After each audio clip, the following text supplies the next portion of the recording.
Il-ktieb tal-Apokalissi li ħafna drabi jiġi mifhum ħażin jikxef pjan divin li qed jiżviluppa fir-realtà tagħna. Iżda x'qed jgħidilna eżatt dan il-ktieb dwar il-futur?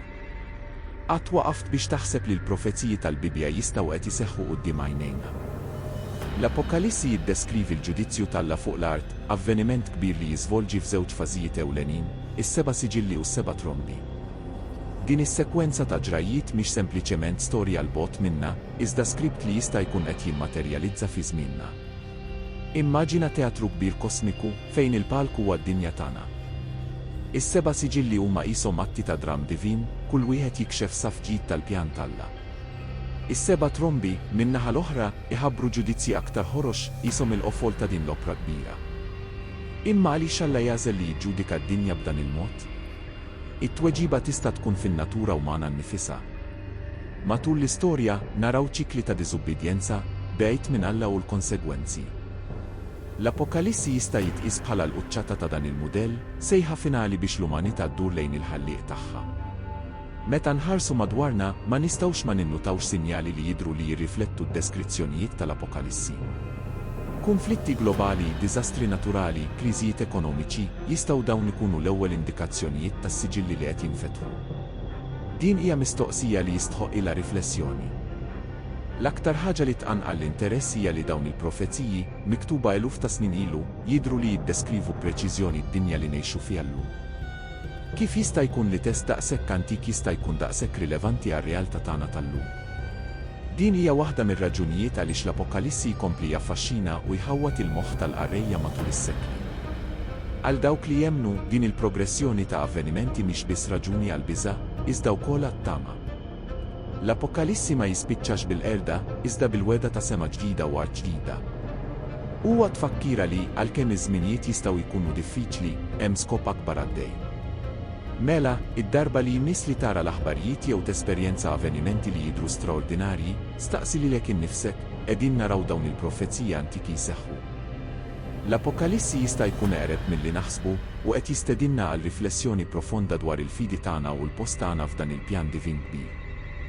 Waqt li nirriflettu fuq il-profeziji apokalittiċi, xbija qawwija toħroġ fil-beraħ, l-erba' kavallieri tal-Apokalissi. Dawn il-karattri misterjużi deskritti fil-ktieb tal-Apokalissi ilhom jaqbdu l-immaġinazzjoni tagħna għal sekli sħaħ. Iżda x'irrappreżentaw verament u kif nistgħu narawhom fid-dinja tagħna tal-lum. L-ewwel erba' siġilli tal-Apokalissi jikxfu dawn il-kavallieri, kull wieħed jissimbolizza forza qerida, konkwista, gwerra, ġuħ u mewt. Għall-ewwel daqqatajn jistgħu jidhru bħala figuri minn imoddi l-bogħod, imma meta nħarsu aktar mill-qrib nindunaw li d-dellijiet tagħhom għadhom jitfgħu xara fuq is-soċjetà moderna tagħna. L-ewwel kavallier, rikeb fuq żiemel abjad, jirrappreżenta l-konkwista.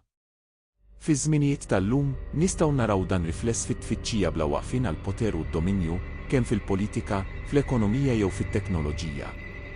Kemm il-darba naraw nazzjonijiet jew korporazzjonijiet ifittxu kontroll globali, ħafna drabi għad-detriment tal-aktar vulnerabbli. It-tieni kavallier, b'żiemel aħmar, iġib il-gwerra. Sfortunatament, il-konflitti armati għadhom jaħdmu diversi partijiet tad-dinja. Anke f'żoni mingħajr gwerra dikjarata, il-vjolenza u l-firda donnu qed jiżdiedu. Qegħdin naraw dan il-kavallier jiġri fl-aħbarijiet tagħna ta' kuljum. It-tielet, rikeb fuq żiemel iswed, jissimbolizza l-ġuħ. F'dinja ta' abbundanza għal xi wħud, in-nuqqas għadu realtà kifra għal ħafna. L-inugwaljanza ekonomika, it-tibdil fil-klima u tqassim ħażin tar-riżorsi dawn mhumiex sinjali tal-preżenza ta' dan il-kavallier fi żmienna. Ir-raba' u l-aħħar kavallier, fuq żiemel isfar pallidu, jirrappreżenta l-mewt. Pandemiji globali, mart reżistenti għall-antibiotiċi u żieda fin-mwiet minn kawżi li qabel kienu kontrollabbli, qegħdin naraw il-manifestazzjoni moderna ta' dan il-kavallier tal-biża'. Huwa importanti li ninnotaw li dawn l-interpretazzjonijiet mhumiex biss eżerċizzji ta' immaġinazzjoni mudlama. Qed jistedinuna nħarsu b'mod kritiku lejn id-dinja u s-soċjetà tagħna. Kif nistgħu individwalment u kollettivament naħdmu kontra dawn il-forzi distruttivi? Meta narfu l-preżenza ta' dawn il-kavallieri fi żmienna, aħna msejħa mhux għad-disperazzjoni, iżda l-azzjoni u fidi mġedda. L-Apokalissi mhux biss ktieb ta' ġudizzju, iżda wkoll ta' tama u fidwa. Ifakkarna li anke quddiem l-akbar sfidi, hemm pjan divin għaddej li jistedinna nkunu parti mis-soluzzjoni mhux mill-problema. Hekk kif nimxu l-qudiem fil-vjaġġ tagħna matul l-Apokalissi, naslu għal mument kruċjali, il-ftuħ tal-5 u s-6 siġilli. Dawn l-avvenimenti, deskritti b'intensità drammatika, iġeluna nistaqsu, qegħdin ngħixu l-bidu ta' dawn il-ġrajiet mingħajr ma nindunaw. Il-5 siġilli jikxef xena li tmiss il-qalb, l-erwieħ tal-martri jitolbu għall-ġustizzja. F'dinja fejn il-persekuzzjoni reliġjuża għadha realtà li tweġġa', dan it-talb jidwi b'rilevanza tal-biża'. Kemm għadhom sal-lum ibatu għall-fidi tagħhom.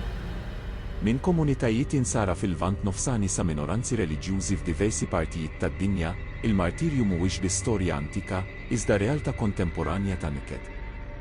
Imma xi fisser dan it-talb għall-ġustizzja fil-kuntest tagħna llum? Nistgħu ninterpretaw mhux biss bħala talba għal vendetta, iżda bħala appell urġenti għal dinja aktar ġusta u kompassjonata. Fera ta' informazzjoni istantanja fejn l-inġustizzji jiġu esposti kuljum, maħniex il-koll b'xi mod qed nisimgħu dan it-talb. Is-sitt siġill min-naħa l-oħra jippreżentalna xenarju ta' kataklażmi universali. Ix-xems saret sewda bħal xkora tax-xahar, il-qamar kollu sar qisu demm, il-kwiekeb tas-sema waqgħu fuq l-art, Apokalissi 6, 12-13. Dan il-lingwaġġ ħajju apokalittiku jista' jidher il-bogħod mir-realtà tagħna, imma huwa tas-sew hekk. Aħseb ftit dwar it-tibdil drastiku fil-klima li qed naraw, uragani qerrida, nirien fil-foresti bla preċedent, tibdil fix-xejriet klimatiċi globali. Dawn mhumiex sinjali ta' natura fi żbilanċ li jirriflettu l-viżjonijiet tal-Apokalissi. Ix-xjenza moderna twissina dwar il-konsegwenzi potenzjalment katastrofiċi tat-tisħin globali, jistgħu dawn ikunu l-ewwel indikazzjonijiet tal-avvenimenti deskritti fis-sitt siġill. Barra minn hekk, id-deskrizzjoni tal-kwiekeb jaqgħu mis-sema tista' tiġi interpretata b'mod metaforiku bħala l-kollass ta' sistemi u istituzzjonijiet li qabel konna nqisu bħala li ma jiċċaqalqux. F'dinja wara l-pandemija, fejn strutturi ekonomiċi u soċjali tħarbtu sew, din ix-xbija tikseb dimensjoni ġdida ta' tifsira. It-test Bibliku jsemmi li dil-muntanji u l-gżejjer kollha tneħħew minn posthom Apokalissi 6:14. Dan jista' jitqies bħala metafora għal bidliet radikali fis-soċjetà tagħna.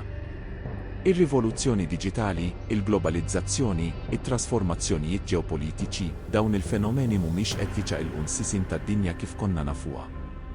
Issa qed nidħlu f'territorju saħansitra aktar intriganti tal-Apokalissi, is-seba' trombi. Dan is-set ta' ġudizzji, introdott mis-seba' siġill, iġib miegħu sensiela ta' ġrajiet kataklismiċi li jidhru li jisfidaw il-fehma tagħna. Imma jekk inħarsu sewwa, nistgħu nidentifikaw sinjali ta' dawn l-avvenimenti fid-dinja tagħna tal-lum. Is-seba' trombi tal-Apokalissi jħabbru ġudizzji aktar ħorox fuq l-art, inkluż diżastri naturali u pesti ta' proporzjonijiet bibliċi. Għall-ewwel daqqatajn, deskrizzjonijiet bħal dawn jistgħu jidhru fantastiċi, imma m'għandniex inwarrabhom malajr wisq. Wara kollox, kemm il-darba r-realtà qalbet l-immaġinazzjoni tagħna f'dawn l-aħħar snin. Ejja nikkonsidraw l-ewwel tromba li titkellem dwar silġ u nar imħallat bid-demm nieżel fuq l-art, nistgħu ninterpretaw dan bħala metafora għat-tibdil estrem fil-klima li qed naraw. Mal-tempati qerrida tas-silġ, nirien fil-foresti bla kontroll, dawn mhumiex ekos moderni ta' din il-profezija antika. It-tieni u t-tielet tromba jitkellmu dwar masses kbar ta' ilma jsiru demm, joqtlu l-ħajja tal-baħar u jagħmlu l-ilmijiet mhux tajbin għall-konsum. Meta nħarsu lejn l-ilmijiet imniġsa tagħna, tixrid ta' żejt u dmarja ħamra tossika, ma nistgħux naraw paralleli inkwetanti ma' dawn il-profeziji. Ir-raba' tromba semmi tnaqqis fid-dawl tax-xemx, tal-qamar u tal-kwiekeb. Dan jista' jiġi interpretat bħala referenza għat tniġġis atmosferiku li jdalla mis-smewwiet tagħna. Jew forsi huwa allużjoni għal xitwa nukleari futura li x-xjenzjati ilhom jibżgħu minnha għal 20 ta' snin. L-aħħar tliet trombi, imsejħa mħażen, iġibu martar. Il-ħames tromba, pereżempju, titkellem dwar ġradijiet bis-seta tal-iskorpjuni jittormentaw lill-umanità. Nistgħu naraw f'dan referenza għal mar ġdid jew pesti agrikoli li jeddu s-sussistenza tagħna. Is-sitt tromba semmi armata enormi ġib il-qerda. Fera ta' armi ta' qerda massiva u konflitti globali, din ix-xbija tikseb riżonanza tal-biża'. Qegħdin fuq l-adba ta' konflitt ta' proporzjonijiet apokalittiċi. Fl-aħħar, is-seba' tromba tħabbar is-saltna talla u l-ġudizzju finali. Dan ifakkarna li, għalkemm dawn il-profeziji jidhru mudlama, huma jippuntaw lejn skop aħħari ta' fidwa u ġustizzja divina. L-iskop tal-Apokalissi mhuwiex li jipparalizzana bil-biża', iżda li jqajjimna għar-realtà spiritwali li ddawwarna. Kif nistgħu ngħixu ħajjitna b'mod aktar konxju u allinjat mal-iskopijiet divini meta nafu li kull azzjoni tagħna jista' jkollha konsegwenzi eterni. Issa wasalna fl-aqwa tal-ġudizzi deskritti fl-Apokalissi, is-seba' skutelli tar-rabja tal-Alla. Dan huwa, mingħajr dubju, il-kapitlu l-aktar intens u inkwetanti tal-profezija apokalittiċi. Imma x'jistgħu jgħidulna dawn il-viżjonijiet tal-biża' dwar id-dinja tagħna llum u l-futur li jista' jkun qed jitfassal. Hekk kif nidħlu aktar fil-fond fis-seba' skutelli tar-rabja tal-Alla, insibu xenarju ta' ġudizzi speċifiċi u devastanti. Kull skutella ġġib magħha kalamità unika, pinġi stampa ħajja u inkwetanti ta' dak li jista' jkun ġej. Imma nistgħu naraw riflessjonijiet ta' dawn il-ġudizzi fid-dinja tagħna llum. L-ewwel skutella tferraq l-ċeri tal-uġigħ fuq dawk li għandhom il-marka tal-bestja. Fl-era moderna tagħna nistgħu ninterpretaw dan bħala l-konsegwenzi fiżiċi tal-għażliet kollettivi tagħna. Aħseb ftit dwar il-mart marbut mal-istil ta' ħajja, l-epidemiji kkawżati mir-reżistenza għall-antibiotiċi, jew saħansitra l-effetti ta' ħsara ta' tniġġis fuq saħħitna. Dawn mhumiex sinjali ta' ulċerit li l-umanità qed tikkawża lilha nnifisha. It-tieni skutella tbiddel li bħraf demm toqtol il-ħajja kollha tal-baħar. Meta nħarsu lejn l-oċeani tagħna llum, biss żoni mejta b'tagħhom, it-tixrid taż-żejt u l-livelli allarmanti ta' tniġġis mill-plastik, maħniex qed naraw sinjal ta' dan il-ġudizzju. Il-mewt tal-massa ta' speċi tal-baħar mhix diġà realtà tal-biża' f'ħafna partijiet tad-dinja. It-tielet skutella taffettwa xmajjar u l-għajun tal-ilma wkoll tbiddilhom f'demm. Dan iġiegħelna nirriflettu dwar il-kriżi globali tal-ilma. Kemm komunitajiet diġà qed ibatu minn nuqqas ta' ilma tajjeb għax-xorb jew minn sorsi kontaminati. Il-ġlieda għar-riżorsi tal-ilma mhix qed issir dejjem aktar sors ta' konflitti.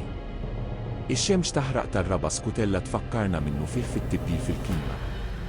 Il-mewġiet ta' sħana letali, it-tidwib tas-silġ polari, id-deżertifikazzjoni ta' żoni li qabel kienu fertili, dawn il-fenomeni kollha jidhru li jirriflettu din il-profezija antika. Diġà qed ngħixu taħt xemx taħraq metaforika tal-ħolqien tagħna stess. Il-ħames skutella ġġib dlam fuq is-saltna tal-bestja u tikkawża uġigħ qawwi. Nistgħu naraw dan bħala metafora għal kollass ta' sistemi u istituzzjonijiet li fihom fdajna għamja. Il-kriżijiet ekonomiċi, l-iskandli politiċi, it-telf ta' fiduċja fl-istrutturi soċjali, dawn mhumiex sinjali ta' dlam li qed jaqa' fuq is-saltniet umani. Is-sitt skutella li tnixxef ix-xmara Ewfrat iġġiegħelna naħsbu dwar il-bidliet ġeopolitiċi u ambjentali li jistgħu jwasslu għal konflitti globali.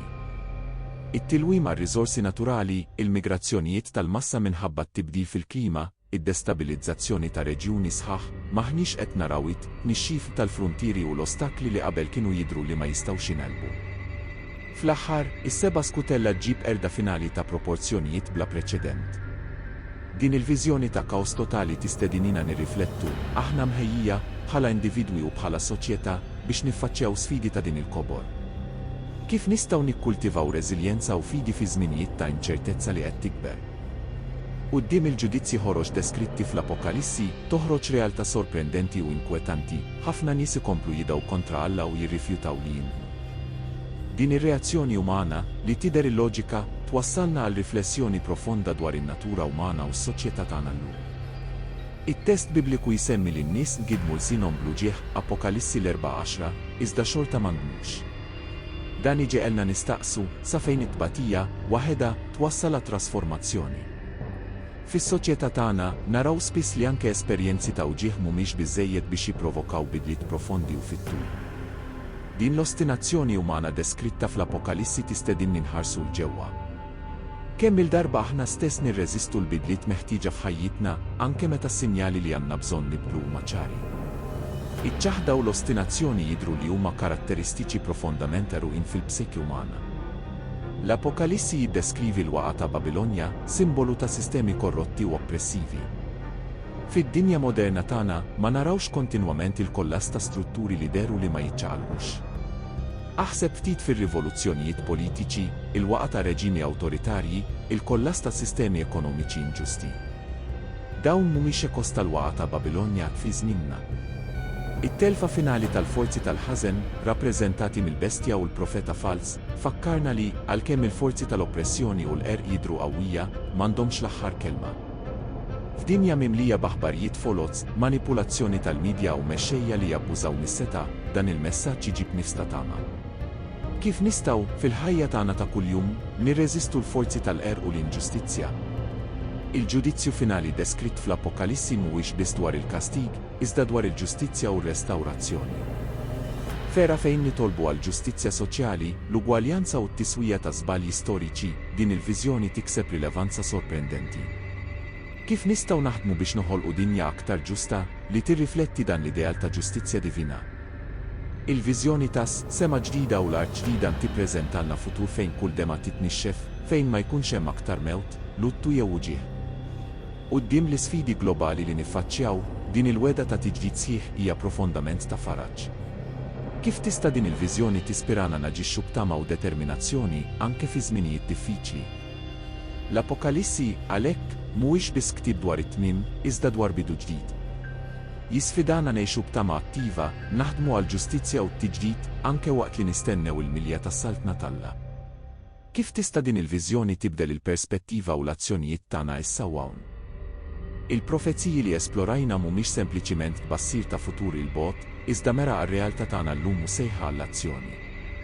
Jisfidawna nħarsu lil hinn mill-kaws apparenti tad-dinja, narfu s-sinjali ta' żminijiet, iżda wkoll ir-responsabbiltà tagħna li nkunu aġenti ta' bidla u dawl għal bidla. Jalla dawn ir-riflessjonijiet ma jipparalizzawniex bil-biża', iżda jimbuttawna ngħixu b'aktar skop u kuxjenza.